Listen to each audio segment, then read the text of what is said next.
नमस्कार प्यारे मित्रों, स्वागत है आप सबका करंट अफेयर शो में। आज 11 जून और 12 जून दोनों दिन के न्यूज़ इस वीडियो में डिस्कस करने वाले हैं। तो बहुत ही इंपॉर्टेंट लेसन होने वाला है आपके लिए। बहुत ही अच्छे करंट अफेयर्स आपको इस सेशन में देखने को मिलने वाले हैं, तो बिल्कुल बने रहना है। चलिए चलते हैं पहले न्यूज़ की तरफ। पहला न्यूज़ आपके सामने है। 9 जून को हमने विश्व प्रत्यानंद दिवस यानी कि वर्ल्ड एक्रीडिटेशन डे को सेलिब्रेट किया है। खाद्य सामग्रियों में मान्यताओं को बढ़ाने के लिए हम इस दिन को सेलिब्रेट करते हैं। इस बार की थीम रही है how accreditation improves food quality, की कैसे जो एक्रीडिटेशन है वो फूड क्वालिटी को इम्प्रूव करता है। तो ये इस बार की थीम रही है, आप सभी लोग याद रखेंगे। अब बात डेट्स क्या है, तो जून महीने के सारे डेट्स मैं आपको हर बार रिवाइज करवाता हूं। तो आज आपका होमवर्क है कि आपको अभी तक जून महीने में जितने भी डेट्स आए हैं उन सबको नोट करना है कमेंट सेक्शन में। यानी कि आज आपको आंसर देना है जून महीने के सारे डेट्स को, जिससे कि अगर जितने भी लोग कमेंट्स करते हैं या कमेंट्स को पढ़ते या देखते हैं तो उनको सारे डेट्स एक बार रिवाइज हो जाएंगे। चलिए अब हम चलते हैं अगले क्वेश्चन की तरफ। अगला क्वेश्चन आपके सामने है। नासा ने रंजीत कुमार को नासा डिस्टिंग्विश सर्विस मेडल यानी कि नासा विशिष्ट सेवा पदक से सम्मानित किया है। असल में ये एक उद्यमी हैं और ये नासा से 30 वर्षों से जुड़े हुए हैं।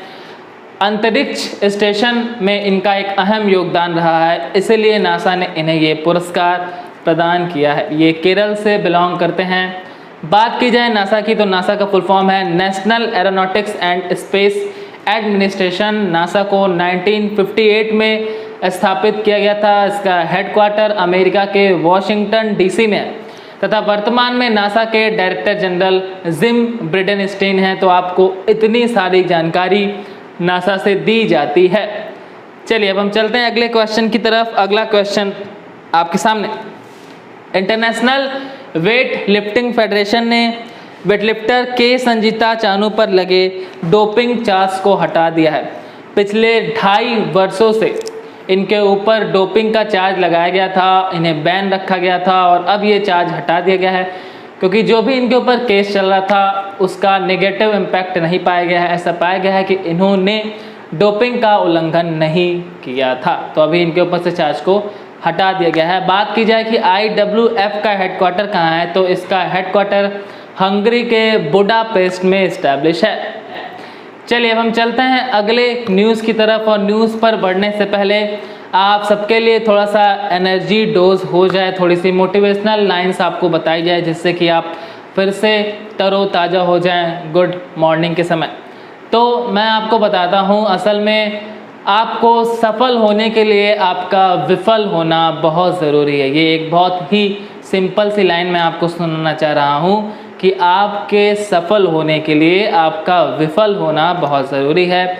यानी कि अगर आप विफल होंगे तभी आप एक न एक दिन सफल होंगे। तो अगर आप प्री एग्ज़ाम क्लियर नहीं कर पा रहे हैं, आप बहुत सारे एग्ज़ाम्स दे रहे हैं, प्री नहीं क्लियर हो रहा है, मेंस नहीं क्लियर हो रहा है, कुछ मेरे दोस्त हैं जो इंटरव्यू से भी वापस आ जाते हैं किसी कारणवश, कुछ मेरे दोस्त हैं जो डॉक्यूमेंटेशन से वापस आ जाते हैं, तो कोई बात नहीं है। आप से मैं कहना चाहूँगा कि आपके सफल होने के लिए आपका विफल होना बहुत ज़रूरी है, क्योंकि जो कभी ना कभी फेल होगा वो कभी ना कभी पास जरूर होगा। जो फेल ही नहीं होगा यानी कि जो अटेम्प्ट ही नहीं करेगा वो फेल क्या होगा? फेल कौन होता है भाई?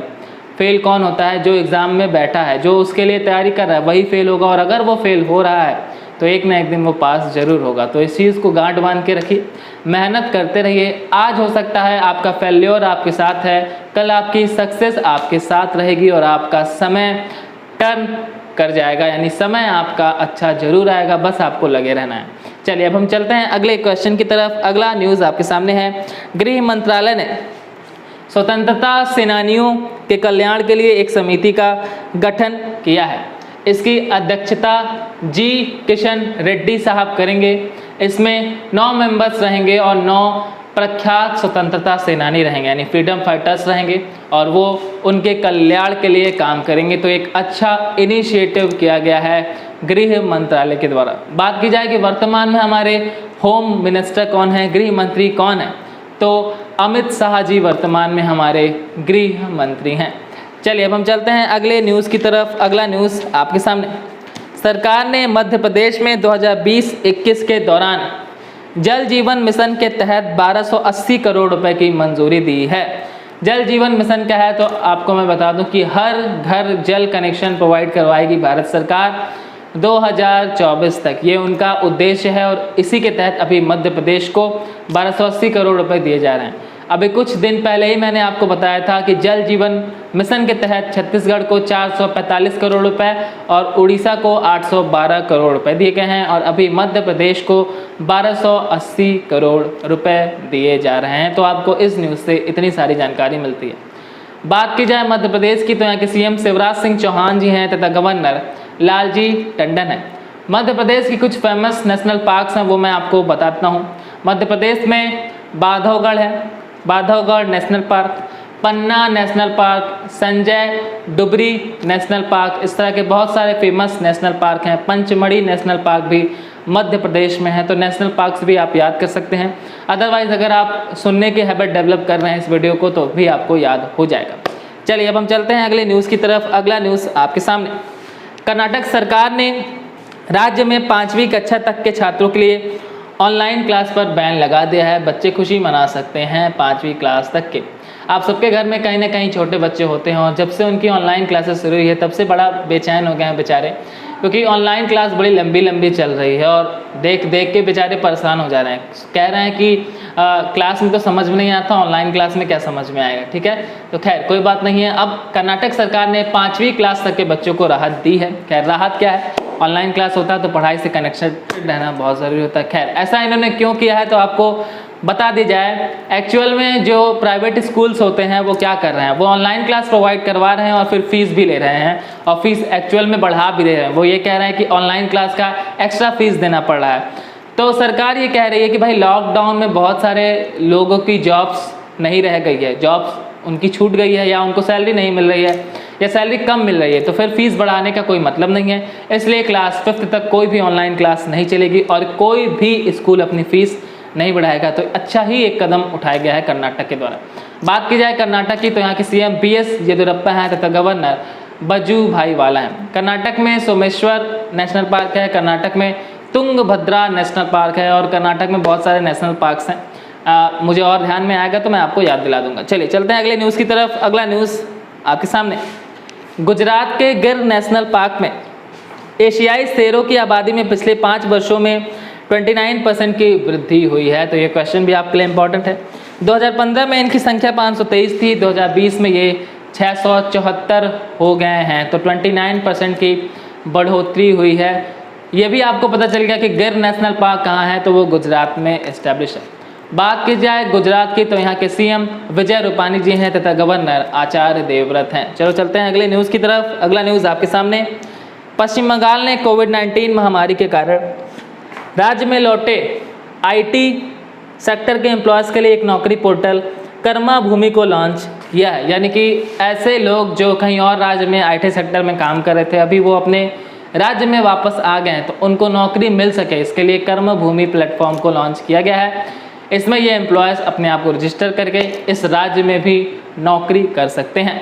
पश्चिम बंगाल की सीएम ममता बनर्जी जी हैं, गवर्नर जगदीप धनखड़ जी हैं। चलिए अब चलते हैं अगले न्यूज़ की तरफ। अगला न्यूज़ आपके सामने, यूपी गवर्नमेंट ने गौ वध के लिए 1 साल से लेकर 10 साल तक की सज़ा का प्रावधान किया है तथा 1 लाख रुपए से 5 लाख रुपए फाइन लगाने का भी ऐलान किया है। यानी कि अब अगर यूपी के अंदर गौ हत्या के मामले में कोई आरोपी पकड़ा जाता है तो उसे 10 साल तक की सज़ा हो जाएगी और 5 लाख रुपए का फाइन भी दिया जाएगा। तो ये अभी उत्तर प्रदेश सरकार ने किया है। बात की जाए उत्तर प्रदेश की तो यहाँ के सीएम योगी आदित्यनाथ जी हैं, गवर्नर आनंदीबेन पटेल जी हैं। उत्तर प्रदेश को 24 जनवरी को स्थापित किया गया था, जैसा कि मैं हमेशा बताता हूँ, हर वीडियो में बताता हूँ। एक बार और बता देता हूँ, उत्तर प्रदेश का पुराना नाम यूनाइटेड प्रोविंस था, ठीक, और उसे 1 अप्रैल 1937 को ब्रिटिशर्स के द्वारा इस्टेब्लिश किया गया था। बाद में यूनाइटेड प्रोविंस को उत्तर प्रदेश के रूप में कन्वर्ट कर दिया गया और 24 जनवरी को हम इसलिए माफ़ कीजिएगा उत्तर प्रदेश दिवस भी सेलिब्रेट करते हैं। चलिए अब हम चलते हैं अगले न्यूज़ की तरफ। अगला न्यूज़ आपके सामने, जावेद इकबाल वानी को जम्मू कश्मीर उच्च न्यायालय के न्यायाधीश के रूप में अपॉइंट किया गया है। तो अभी ये जम्मू कश्मीर के नए उच्च न्यायाधीश बन जाएंगे। बात की जाए जम्मू कश्मीर की तो यहाँ के लेफ्टिनेंट गवर्नर गिरीश चंद्र मुर्मू जी हैं। जम्मू कश्मीर में दाचिंगम नेशनल पार्क है जो कि एक बहुत फेमस नेशनल पार्क है। ठीक है, चलिए चलते हैं अगले न्यूज़ की तरफ। अगला न्यूज़ आपके सामने, सावित्री राठौर को उड़ीसा हाईकोर्ट का नया न्यायाधीश अपॉइंट किया गया है। तो उड़ीसा की ये नई हाईकोर्ट न्यायाधीश बन गई हैं। उड़ीसा के सीएम नवीन पटनायक हैं, गणेशी लाल गवर्नर हैं और अभी उड़ीसा ने अपने यहाँ एक नए राष्ट्रगान को मान्यता दी है। क्या नाम है उसका? वंदे उत्कल जननी। इन्होंने अपने राज्य का राष्ट्रगान घोषित किया है। चलिए चलते हैं अगले न्यूज़ की तरफ। अगला न्यूज़ आपके सामने है, हिमाचल प्रदेश के सीएम जयराम ठाकुर जी ने ग्रामीण क्षेत्रों में वरिष्ठ नागरिकों के लिए पंचवटी योजना को शुरू किया है। अब इसके तहत क्या होगा तो आपको बता दिया जाए। इसके तहत ग्रामीण इलाकों में पार्क्स बनाए जाएंगे, फ्लावर्स बनाए जाएंगे, यानी कि उद्यान बनाए जाएंगे, नेशनल पार्क्स बनाए जाएंगे। तो इस योजना को शुरू किया गया है ताकि जो वरिष्ठ लोग हैं वो भी पार्क्स का आनंद ले सकें। हिमाचल प्रदेश की कुछ नेशनल पार्क्स ध्यान में आ रहे हैं, याद दिला दे रहा हूँ। पिन वैली नेशनल पार्क्स है हिमाचल प्रदेश में, इंदिरा कली नेशनल पार्क्स है, खीर गंगा नेशनल पार्क्स है, सिंबलवाड़ा नेशनल पार्क है और the great Himalayan national park, ये सभी हिमाचल प्रदेश में इस्टेब्लिश है। चलिए ऐसे ही सारी जानकारी आपको मिलती है। अगर ये वीडियोस आप देखते हैं तो बहुत सारे आपके करंट अफेयर्स के अलावा मैं बहुत सारी न्यूज़ आपको प्रोवाइड कराता हूँ। तो अगर आप एग्जाम में बैठेंगे तो आपको ये वीडियो देखने का बहुत ज़्यादा फ़ायदा होने वाला है, क्योंकि स्टैटिक्स की भी नॉलेज मैं आपको देता हूँ। हाँ, वीडियो थोड़ी सी लंबी होती है तो मैं सीधी बात बता दे रहा हूँ कि अगर आपको इन्फॉर्मेशन चाहिए तो थोड़ी सी वीडियो लंबी जा सकती है।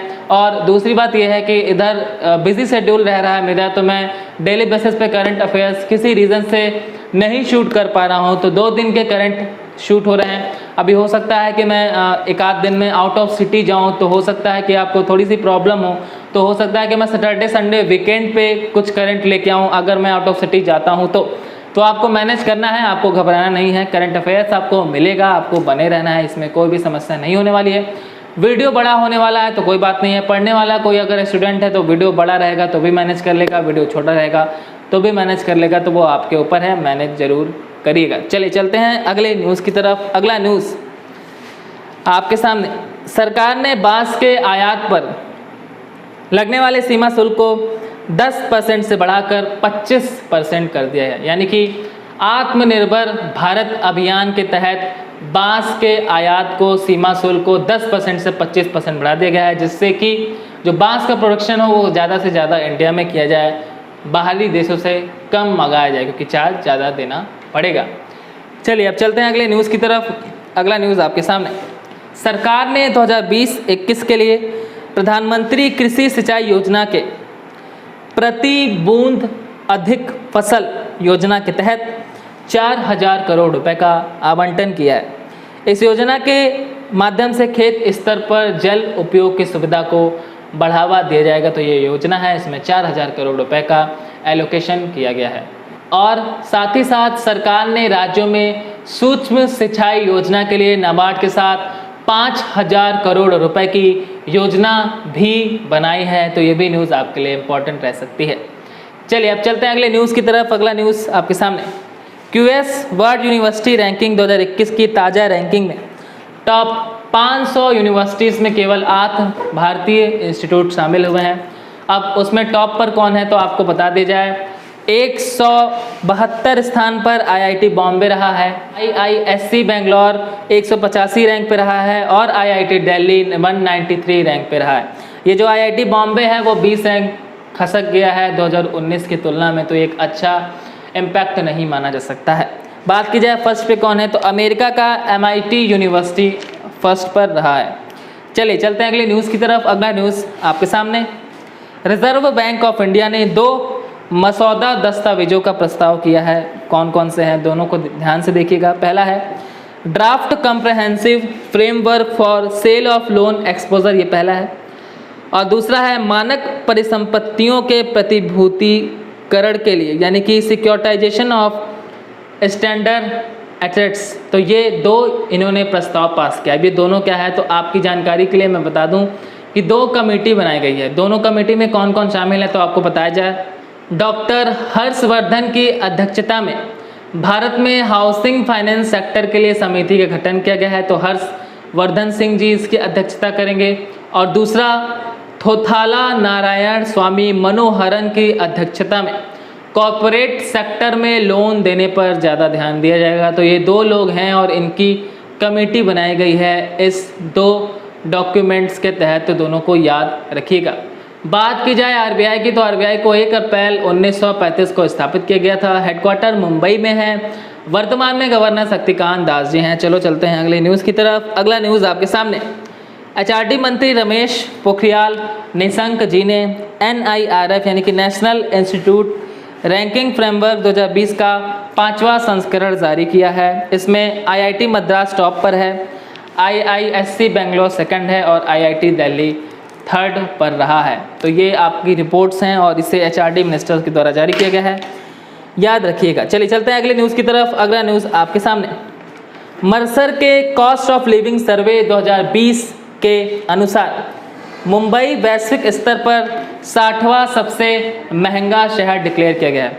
अब बात की जाए एशिया में, तो एशिया में 19वां सबसे महंगा शहर हमारा मुंबई रहा है, अक्का मुंबई रहा है। ठीक है, मुंबई एकमात्र शहर है जो इस शीर्ष 100 में यानी कि टॉप 100 महंगे शहरों में शामिल हुआ है। बात की जाए कि वर्ल्ड लेवल पर फर्स्ट कौन है, तो हांगकांग वर्ल्ड लेवल पर सबसे महंगा सिटी डिक्लेयर किया गया है।